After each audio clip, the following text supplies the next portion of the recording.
All right, guys, I think I'm here. Day 2 of going live. I see some of you already posting comments in the chat. Let's just remember a few of our norms. I know on the cover page or the thumbnail of this YouTube live, I reminded you of the norms. This chat is not for you guys talking back and forth to each other about non-academic things as much as you probably want to. This chat is for questions and communicating with me on this platform. So if we could keep those non-academic and non-essential comments to a minimum, that would be great. So today is a little bit different than yesterday. If you are joining me for the second time, congratulations. We've done this together now successfully 2 days in a row. I'm going to start off today with a little question of the day, and this is where you can provide your answer in the chat, but please wait until I've explained the question and maybe take a few seconds to think about it. So today's question is between Goofy and Donald Duck. Well, there he is right there.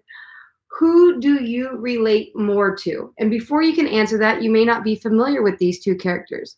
These are two of my son's favorite Disney characters. Some of you know that we just got back from Disneyland. So I borrowed these nice little figurines from him this morning. If you did not know this, Goofy is typically a clumsy and sometimes ditzy Disney character. If you're familiar with, Mickey Mouse Clubhouse or anything, you probably know this. Oh gosh, it's something that he's always saying. But yet he has moments of genius where he comes and helps his Disney friends figure out problems that they encounter. He also is responsible for making his friends laugh. So that's kind of some characteristics of Goofy. And then there's Donald Duck. Now, I cannot do a Donald Duck voice to save my life, so I won't even try. Donald Duck is known for his fiery temper. I know some of you guys can relate to that. But he also has a very upbeat attitude, and he's passionate about life, which then sometimes causes him to be fiery about things he believes in. A little fun fact about Donald, he's appeared in more films than any other Disney character, and he is the most published comic book character in the world outside of any superheroes.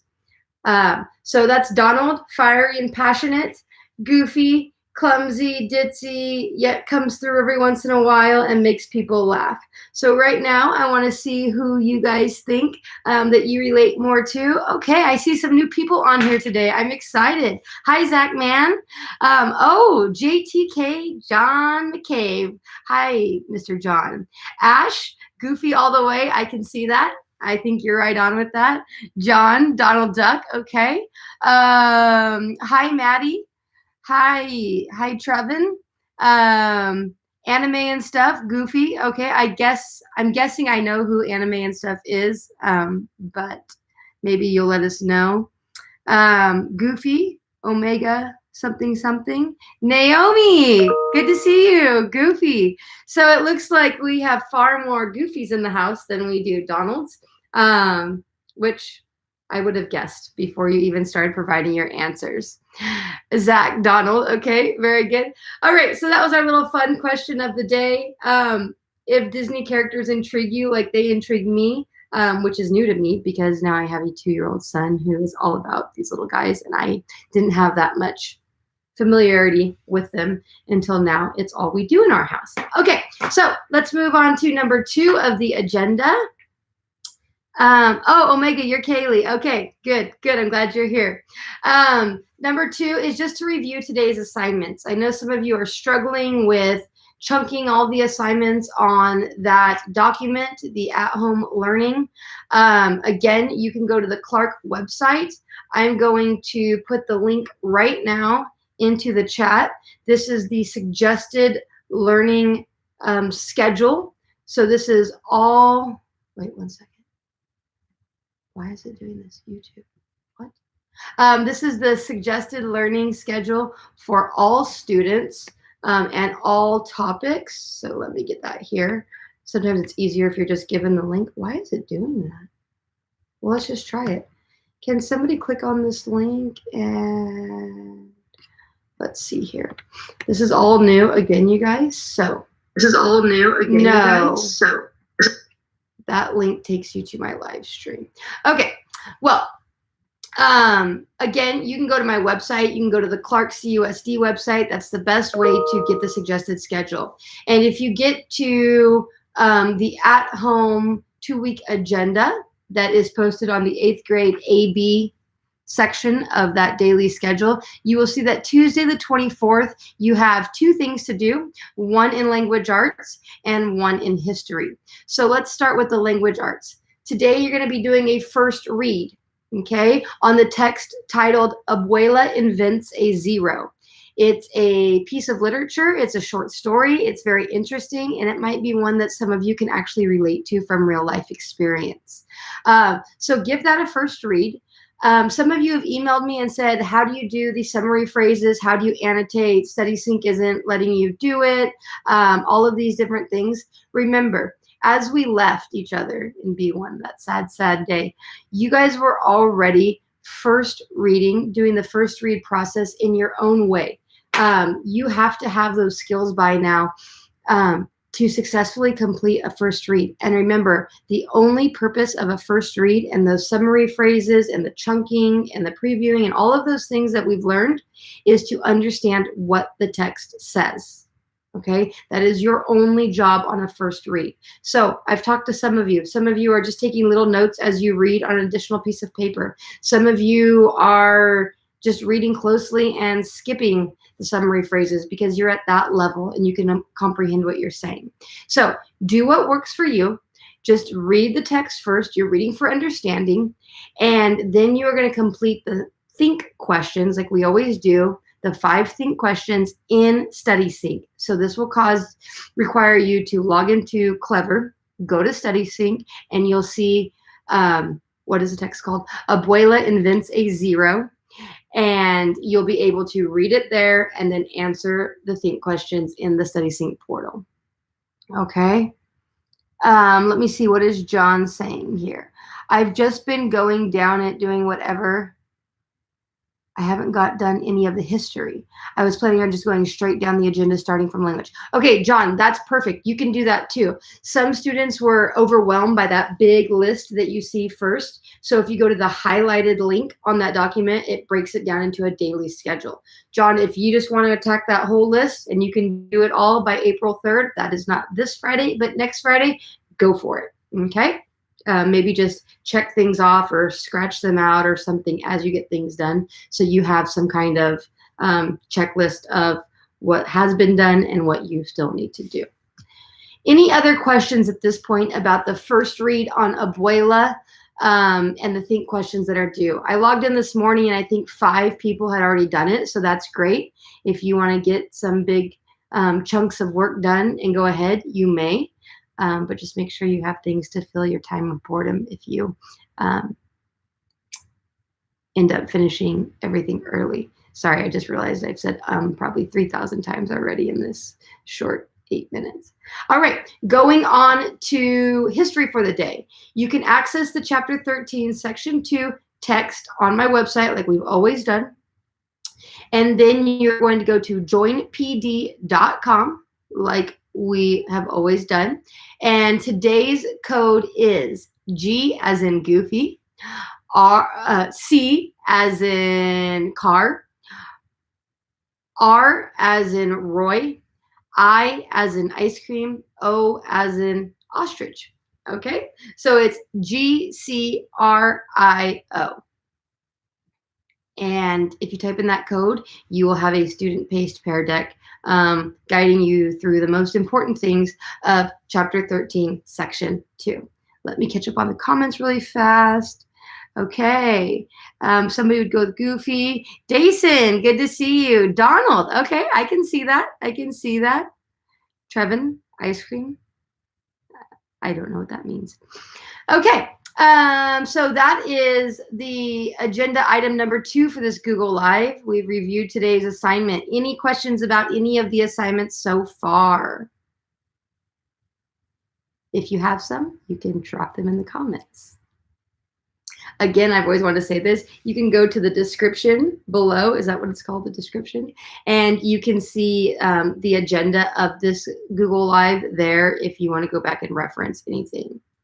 All right, so here is something all new for today. I know that my question of the day was new too today, but here is the last thing that we are going to use this Google Live to do. I am going to give you a challenge each day. Now, this challenge is completely optional. It's just something for those of you that are dying of boredom, like I am already, something to make you think, to allow you to share with your classmates, something to get you being creative. I don't know what the challenge is going to be every day. I'm kind of going day by day here myself. So today's challenge, and I think this is listed below, is to think about how this coronavirus and all of the shutdowns, all of the implications that it's had. It's shut down school. It's shut down mostly all businesses that aren't essential, restaurants. I'm sure you guys know of all the things being impacted just right here in our community because of this virus. So I want you to think about everything that's happened because of this. And then I want you to think about what positive outcomes have happened because of this virus. So it's kind of taking something that can be very negative and scary and kind of flipping it around to what's the good that's coming out of this. So here's your challenge. Your challenge is to get a piece of scratch paper, your phone, your notepad, something, and I want you to create a list of all the positive things or all the benefits or all of the good things that have come out of this and write them down, list them. So you are trying to be that half glass full type of person right now. And I want you to list them. And once you've listed them and thought about them, okay, make sure you've thought hard. You can go to my Flipgrid, flipgrid.com/MRS-Wetzel. I think the link is below too.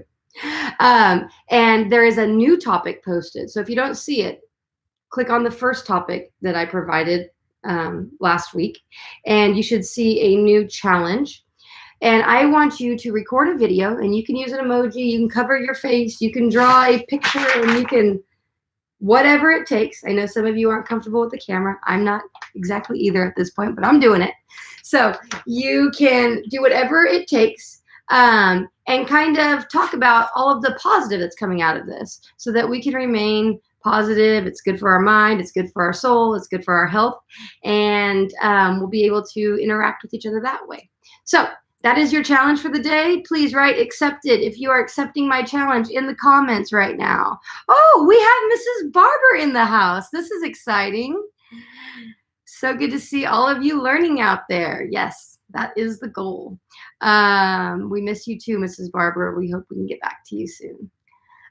So again, last thing on the agenda, if you are accepting my challenge, the challenge is to list anything that has been positive that has come out of this in your life, in your community, in the nation. Think big, think global. How are we going to be better because of this?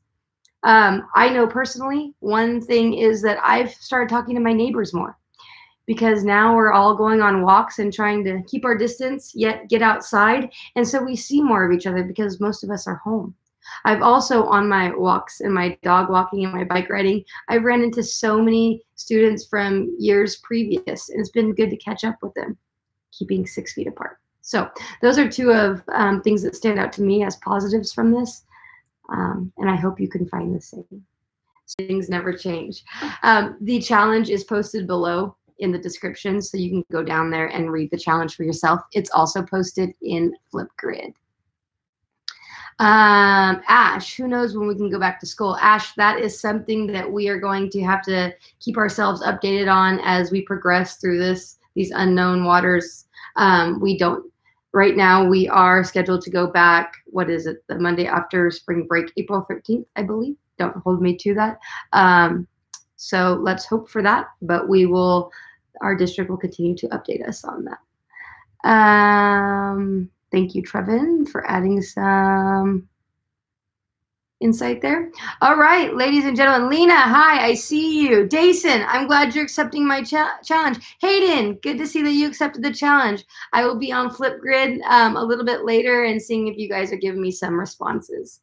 So look forward to seeing your face there, or your sheet of paper, or your emoji, or whatever that looks like for you. All right, guys, I'm signing off now. Thank you for joining me here. I will be back here tomorrow at 10 a.m. with another little challenge. I'll review the assignments for the day. I'll be here to answer any questions, and I'll give you yet another question. All right. Thank you guys for your time. I appreciate it. It's good to know that you're still out there and engaging in your learning activities. All right. Bye, guys. Good to see you. Love you too, Omega. Bye.